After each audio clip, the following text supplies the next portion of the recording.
在中国股市有一家机构，平均每个交易日收割散户2000万，整个2025年收了整整50亿呀！像这样的超级抽血机的存在，人们能不骂方星海吗？那问题是，方星海他到底是谁的替罪羊呢？大家好，我是大卫，北京时间7月25号。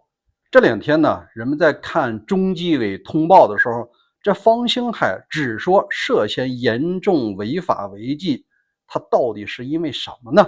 今天啊，咱就试着分析一下，也让你明白中国的股市为什么会成为一个收割机。现在连那韭菜根啊，它也不安全了，只要你进去，你是必然收割的。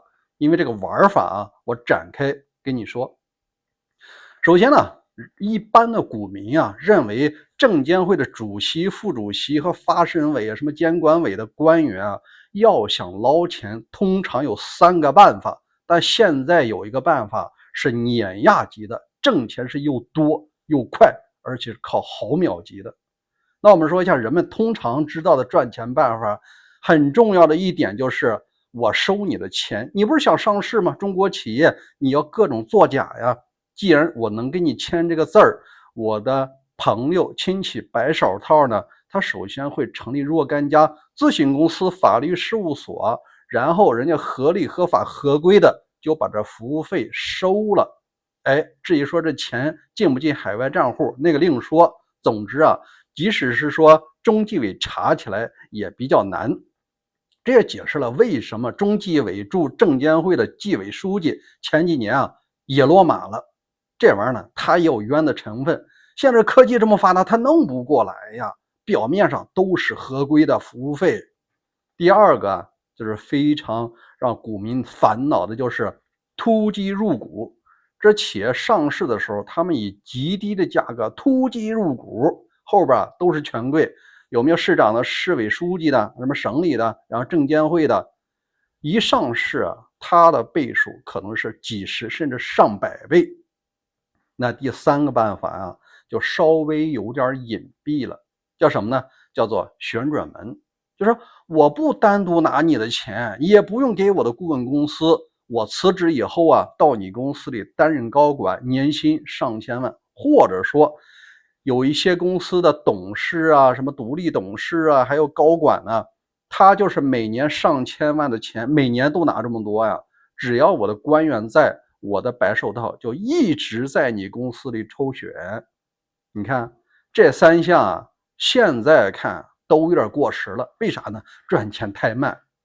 现在他们开发了一个超级割韭菜的巨兽，叫做量化机构。简而言之啊，中国的股市70%是散户，机构也就20几。但是现在成长出了一些超级机构，叫做量化，他们手里掌握着数十亿甚至上百亿的资金。我给大家举个例子，就大家知道国内有个大模型叫 DeepSeek 吧，他的老板那个梁文峰，他就是做那个量化起家的，第一桶金来自于割股民的韭菜。他到底怎么玩的呢？就是他掌握了自己的算法和高频的机器，就做高频交易。给大家举个例子，如果说我是证监会的官员，我知道哪个企业要搞点事情，或者说有利好的消息，直接和量化机构啊做个套啊，设个局啊。你在发布消息的时候，我提前能看到，然后呢，我发布坏消息的时候，我也让你看到。这些机构提前建仓建模，然后呢，散户进去的时候，啪，它毫秒级一收割，你说一天收多少钱？那就是2000万。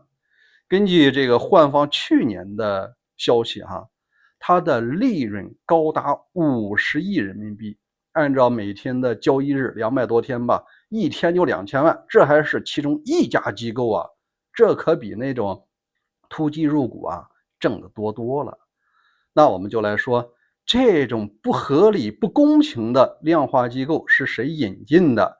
人们就把这矛头指向了这个今天的主角方星海，说这家伙引进的，还有包括那个臭名昭著的融资融券转融通，本来是限售股，他能够转融通，都是他搞的。在这儿啊，我们必须给大家说一件事儿，他确实是倡导了在西方比较成熟的量化转融通的机制，这个在美国、日本啊都没毛病，新加坡都没毛病。为什么他来到中国以后被玩坏了呢？这就涉及到什么呢？这种超级挣钱的机器，首先被看上的是谁？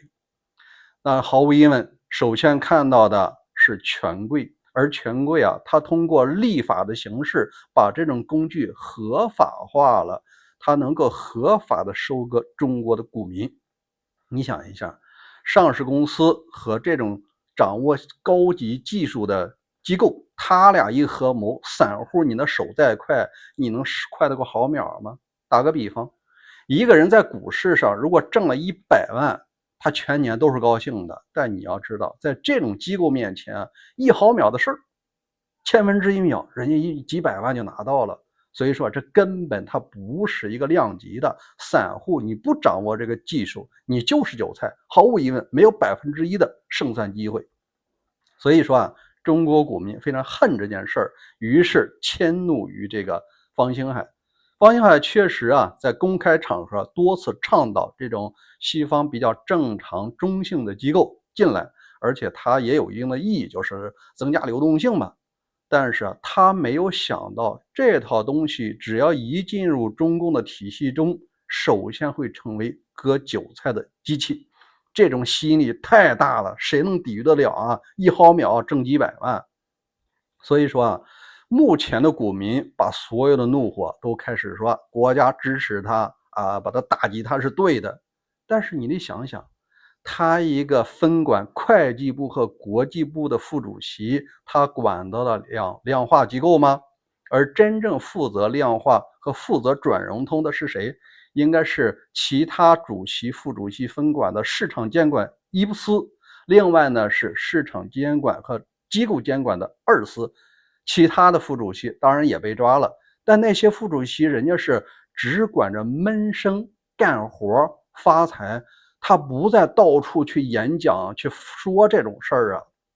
结果啊，真正说的人未必是赚了这个钱，但真正赚的钱的人，包括现在仍然在赚这个钱的人，还是在幕后默不作声的，在中国目前的法律框架内合法合规的收割着中国股民的韭菜。我看了一下数据，2025年啊，中国的股民是接近3亿，而这些人啊，每年创造了70%的换手率，这些大多数啊都是一种单向的奉献，而这些量化机构几乎不会亏损，它是单向的收割。那谁才是背后的主谋和得利者呢？我相信你应该能猜到了，只能是那些掌握机构的家族而已。最后给大家说一下，你们在历史上看到的虎门销烟、林则徐啊，什么关天培，后来的历史你不知道。后来的历史是清政府自己开发了烟馆、官营收税，另外清政府自己也种了大量的鸦片，结果呢是这个钱老外赚不行，那得我赚，最终毒害的谁？是那些抽鸦片的民众。100多年过去了，有变化吗？没变化。好吧，这是我个人的观点，不一定对，欢迎咱们在留言区共同探讨，咱们明天再会吧。